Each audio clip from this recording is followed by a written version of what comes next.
আসসালামু আলাইকুম। শুভ দুপুর। নিশ্চয়ই সবাই ভালো আছেন। আজকে আমি একটি গুরুত্বপূর্ণ বিষয় আলোচনা করব। গুরুত্বপূর্ণ বিষয় বলতে যেমন আমাদের পাড়া প্রতিবেশী অনেকেরই এই ধরনের বৈশিষ্ট্য আমি লক্ষ্য করেছি। তাই আমি এই বিষয়টি সম্পর্কে বলতে অবগত হয়েছি। যেমন বিশেষ করে এই বৈশিষ্ট্যটি মহিলাদের বেশি।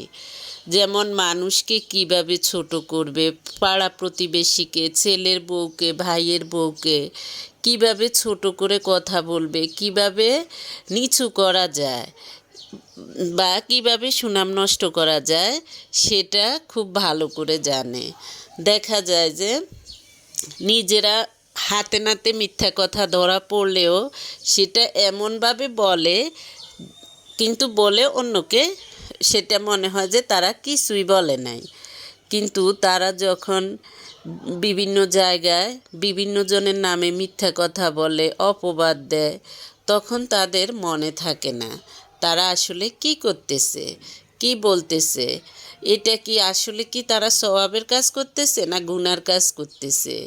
কিন্তু মানুষের বেলায় বুঝে ফেসবুকে ছবি দিলে গুনাহ হয়, সুদ খেলে গুনাহ হয়, এগুলো বুঝে। কিন্তু নিজেরা যে এগুলোর চেয়েও বেশি খারাপ কাজ, মারাত্মক কাজ করে ফেলতেছে, গুনার কাজ করতেছে, সেগুলোর প্রতি তাদের কোনো খেয়ালই নাই।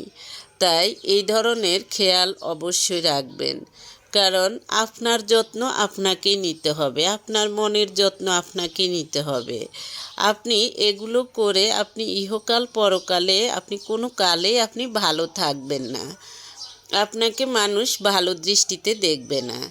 কারণ দেখা যায় যে অনেকেই আপনাকে মুখের উপর বলতে ভয় পাবে, কিন্তু ভয় পাবে ঠিকই, কিন্তু আপনি তো আল্লাহর কাছে বেঈমান বা মিথ্যাবাদী গীবতকারী হিসেবে আপনি আল্লাহর কাছে আসেনি। আল্লাহ তো জানেন সব।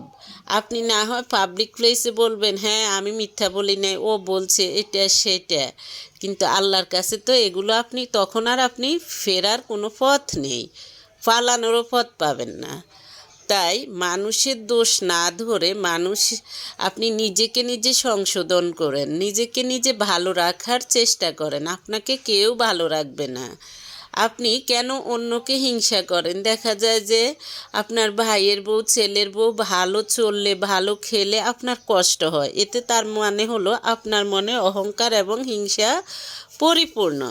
তা আপনি লোক দেখানো ভালো হলেই হবে না, আপনার মনের এইসব জেরে ফেলতে হবে। তারা তাদের ইনকাম দিয়ে ভালো চলুক, ভালো খাক, এটা আমার কোনো সমস্যা নেই। আমার কিসমতে যেটা থাকে আমি সেটাই খাবো।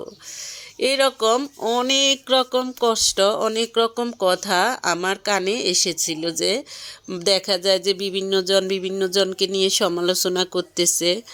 তখন আমি ভাবলাম যে এর উপর একটা ভিডিও বানানো উচিত। কারণ